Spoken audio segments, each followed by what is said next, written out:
to be constantly adapting to changing times and changing needs. The principles aren't a creed that you pledge to commit your life to. Nobody, to my knowledge, has ever memorized them. So let's begin today by reading the principles, just as a reminder. If you'd like to follow along or even read aloud with me, feel free to do that. You can find the words printed on the back of your order of service. And they're there every week, by the way.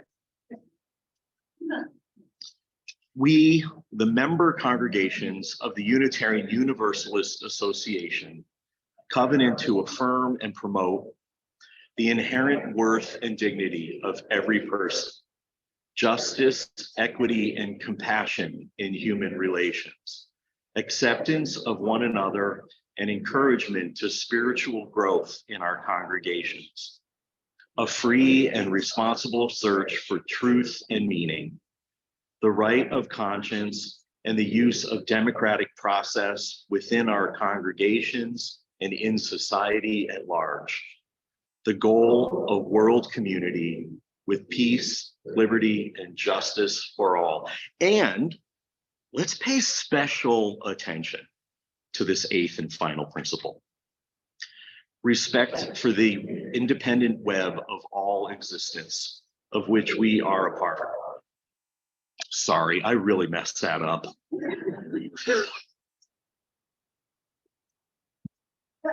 I got ahead of myself. Now let's really pay special attention to this last one, shall we? Journey towards spiritual wholeness by working to build a diverse, multicultural, beloved community by our actions that accountably dismantle racism and other oppressions in ourselves and our institutions.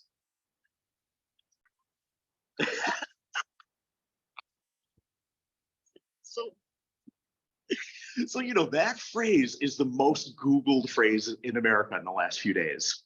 Good luck in your senior year. Isn't that hilarious? I mean, I even Googled it, but I still have no idea what the heck Biden actually meant by that. Now, being a dyed-in-the-wool Gen Xer, there's a really sarcastic part of me that wants to believe that means like, yeah, right, good luck with that. But a bigger part of me wants to believe it means even while we're focused on the future, we still have a lot of work to do here and now. Because isn't that what senior year is about? And when I look around at all these gray heads, I see a different kind of senior year. And you know, the truth is that I really believe that our future is every bit as bright as it is for everybody going into their senior year of high school. But I want to share some of that with you. So I'd like to invite you to stick around after the service for a super impromptu Chalice-side chat, where I can share a little bit about my crazy ideas for where we're going. Meanwhile, here and now, the work continues. So this morning's offering will not be accepted. Wrote The Hidden Wound in 1968. Reverend King had just been assassinated. And it was 3 years after Barry left a prestigious position at NYU to become a farmer in Kentucky. And it was more than a century after Henry David Thoreau took up residence at Walden Pond. Our language around racism has changed a lot since then. Barry was almost 50 years ahead of mainstream white conversation about race. To commemorate the half-century mark, Joshua P. Hochschild wrote an article about the hidden wound for Commonweal magazine. He wrote, "The conditions Barry describes here are now commonly referred to as systemic racism, white privilege, and the curse of implicit bias, not to mention white fragility. It is clear that Barry finds the stain of racism so stubborn that it would be foolish to think anyone can be exempt, individually or collectively, and we should be suspicious of even our attempts to seek healing as themselves deceptive and defensive reflexes of racism. In a move that was not yet common, Barry even criticizes Western individualism and the notion of transcending race through art. Racism, he argues, is no less real for being socially constructed, and evasions of racism are themselves a cultural disease. Barry saw racism as something constructed to protect a sensitivity. He compared racism to Puritanism. The two deny something in human nature in order to enforce an oppressive code of behavior. What Hochschild was saying was that Barry recognized that when white people are defensive or evasive about the ways we've benefited from racism, we are every bit as destructive as those who burn crosses and carry out lynchings. I get that. It's a deeply uncomfortable truth that I've lived with for decades. The hard part for me to come to terms with in Barry's writing is that Puritans created a narrative in which they were special, having been chosen by God.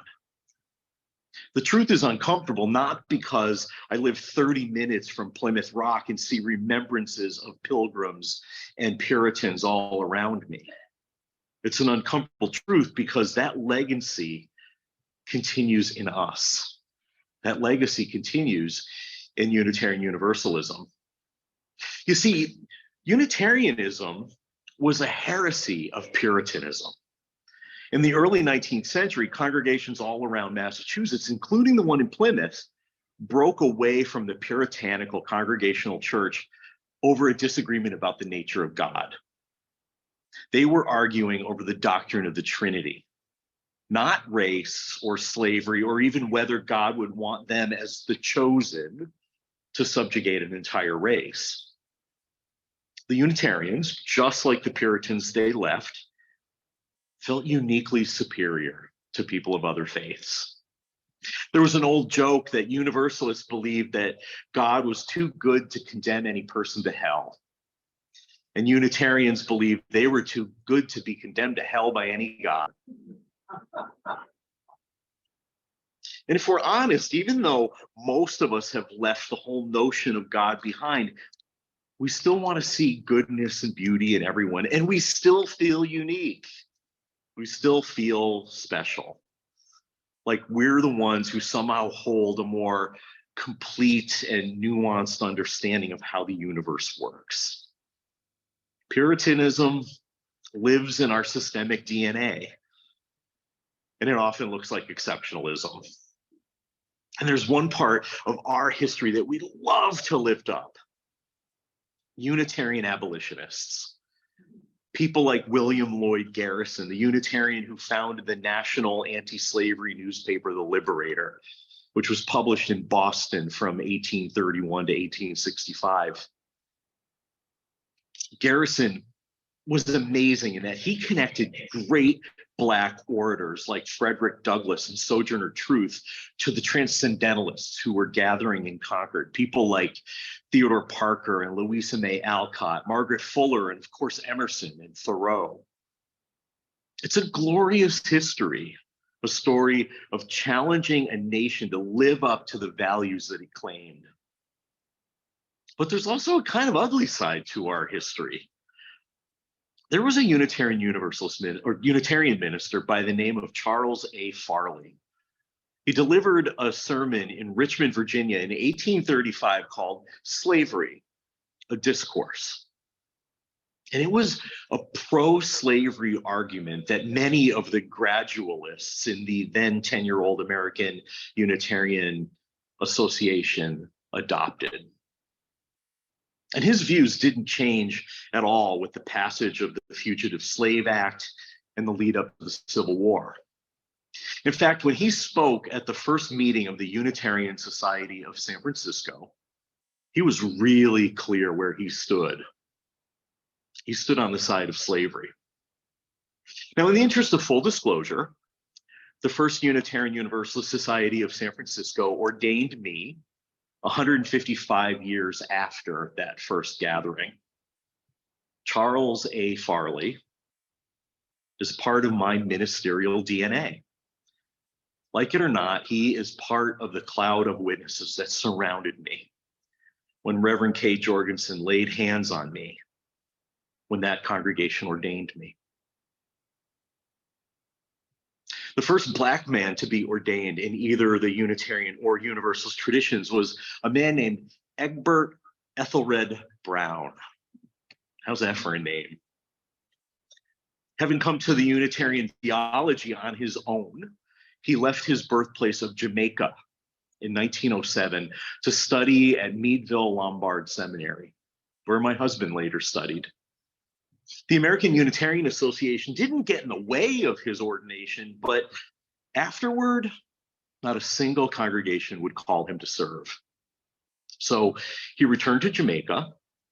He did some great charitable and justice work there, but with so few people on that island willing to even consider Unitarianism, he returned to the United States and set up a new church in Harlem. Now, it was an incredible, amazing center for public and intellectual discourse, a venue not unlike Alcott School in Concord, but the congregation couldn't survive as a church without any support from the Unitarian Association or his colleagues. Now, you may not know of the first Black woman to be ordained in our tradition, but you may know her son, the comedian Dave Chappelle. Even though Chappelle is often described as being raised by a minister, I've never come across an instance when he spoke positively about our faith. It's not his faith. His mom, Reverend Yvonne Sion, was ordained in 1981. Yes, 1981, 20 years after the formation of the Unitarian Universalist Association and 14 years after the 1968 white controversy over Black empowerment. Have you ever heard of the white controversy over Black empowerment? Not surprising, most people haven't. The events of this 1967 debacle in our history are so complicated and so controversial and so mired in factionalism that a commission on appraisal was set up to study it for 3 years and publish their findings. In a nutshell, the UUA promised to generously fund programming that encouraged and supported Black participation in our congregations and our association, and then quickly reneged on its promise and withdrew the funding. So let's just say that this was not our finest moment. And if you're interested, I'd like to suggest that you Google it, or better yet, read the commission's report called Empowerment, One Denomination's Quest for Racial Justice. It was published in 1983, and it's actually pretty easy to find. Or you can read Mark Morrison Reed's book from 2018 called Revisiting the Empowerment Controversy. They're both incredibly enlightening, and it would take me 20 sermons to cover them all. So here's another little bit of recent history. In 1993, our annual General Assembly was going to be held in Charlotte, North Carolina. It was held in Charlotte, North Carolina.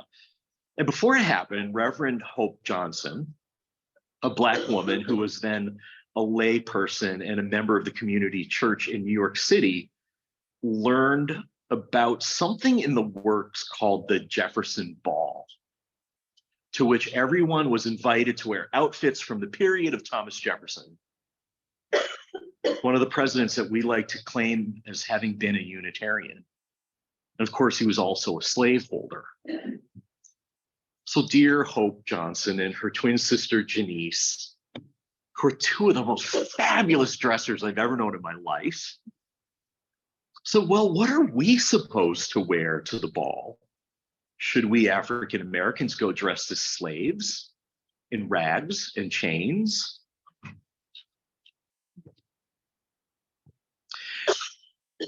Then in 2001, the UUA elected our first president who was a person of color, William Sinkford, Bill, who was a cradle UU, a leader of liberal religious youth movement in the 1960s and 70s. Like President Obama, Bill has one Black parent and one white parent. Like Obama, he is tall and thin and privately shares stories of being treated like wait staff at official events. People would notice a Black body in their periphery and absentmindedly hand him their stemware or plates without even looking at him. And this was while he served as president. And then, of course, there's the eighth principle. Our commitment to be engaged in the journey toward wholeness as we dismantle racism individually and as congregations and a denomination. A few years ago, as more lay people told stories about going to GA and being treated the way Reverend Sinkford was treated, our association invited people of color, especially the Black folks among us, to come up with a new principle that would address their needs and charge all of us in the work of anti-racism. They proposed what we now call the eighth principle. And it stalled. The eighth principle stalled because some people think that it's anti-democratic to give power to a minority. The eighth principle stalled because in the process of creating it, they felt silenced, even though they've been on center stage for decades. The eighth principle stalled because some people said that we Unitarian Universalists are the good ones. We're not racist. We did all that work back in the 60s and 70s. The eighth principle stalled because some just didn't like the grammar or the words. The only thing that everyone seems to agree on is that we should be on a journey toward wholeness. And though we like to think that we agree on what the destination should look like, the route of the journey is subject to endless discussion. But the truth is that we've been journeying all along. We've been journeying towards something. And while we like to think it's been a journey toward wholeness, sometimes it feels a lot more like we've been on a journey toward self-affirmation, a journey in a tight circle of maintaining the status quo. The thing is that it doesn't have to be that way. If we want to change it, we just have to keep reminding ourselves of and holding each other accountable to what Wendell Berry knew way back in 1968 while we were arguing over funding of Black programs. Each of us has to realize that if we're going to fulfill our promise to undo racism the way we've tried to undo Puritanism, we need to take responsibility for the journey toward wholeness, beginning with ourselves. As Alicia Ford prayed, love abundant is my help. It comes from what was and is and ever will be. Not just the good, not just the positive and life affirming, all of it. Even the oppressive, even the stories of oppression can be a source of power or a source of humility, which of course is its own kind of power. Now I know sometimes it can feel hopeless. Like we humans keep going in circles in that unending journey, making the same mistakes over and over again. And while we can each do our best to fix our own mistakes, we can't shift the direction of the whole world out there. But here, together, we can at least do what's right. We can lift our eyes to the hills for the love abundant. We can breathe into our bodies that hold the beating hearts of our ancestors coursing with their blood and know that even if we aren't exceptional, we can do this together. And it happens. Sometimes we really do what's right. You know, the Unitarian Society of San Francisco in 1850 learned something from Charles Farley's sermon. They learned that they wanted to be abolitionists. And so they ended up calling Thomas Stark Haynes their minister. He was known as the driving force behind the movement to keep California in the Union as a free state. His impact was so large that his statue was one of only two representing California in the National Statuary Hall in Washington, D.C., until 2006 when he was replaced by Ronald Reagan. But man, he was there for 100 years. Reverend Barbara Hanson was executive director of the Jefferson District, which hosted the Jefferson Ball in Charlotte. Like Reverend Hope Johnson, she was then a lay leader. And at General Assembly, in the middle of plenary session, the two women came together at the podium and reached an agreement about how to proceed. And 20 years later, when General Assembly returned to Charlotte, they shared during a service about how they were able to confront their divergent perspectives and reconcile with each other. When Hope died a couple of years ago, just barely into the pandemic, the two of them were as close as sisters, and both were and are respected leaders in our anti-racist movement. And even though Bill Sinkford was sometimes treated like a waiter, something tells me that Sophia Betancourt, a Black woman who is running unopposed for UUA president this year, will have a completely different experience. So our job, now that the eighth principle seems to no longer be an option, is to come up with something new, to be mindful of our history and our past shortcomings as we come up with something that includes the spirit of that proposed eighth principle. Something like the Article 2 proposal I talked about last week, with 7 words arranged in a circle with love at the center. We may not be able to ratify the eighth principle, but we can take its essence and bake it into something new with leadership from the same marginalized folks who came up with the eighth. But we'll have to engage. And we will engage in the process, even if it means letting go of the 7 principles that have served us so well as they've evolved over time. And that willingness to engage with reality is what sets us apart.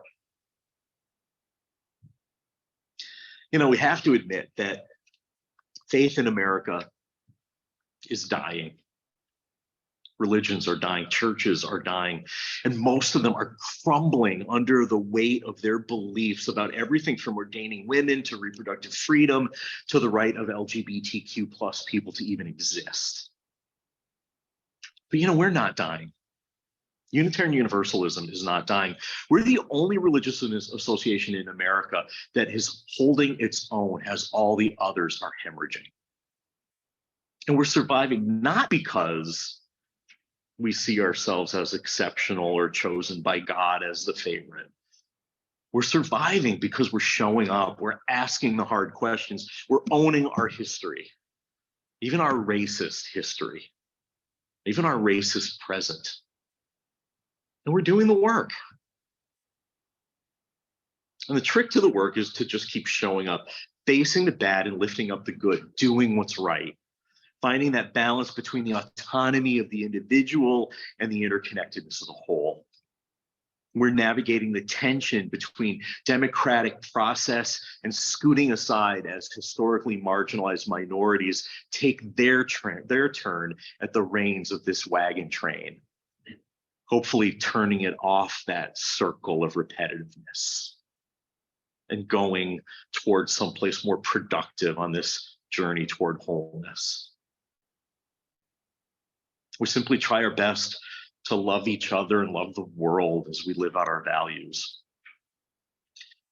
As our outgoing president, Reverend Susan Frederick Gray, wrote a couple weeks ago in a pastoral letter about the eighth principle, may we enter our conversations with a spirit of curiosity, holding off attachment to outcomes and listening with our whole hearts to the fullness and diversity of voices in our community. May the process itself deepen our understanding of and commitment to our faith. May it be so. So please join me now in singing number 1064 in the Teal hymnal.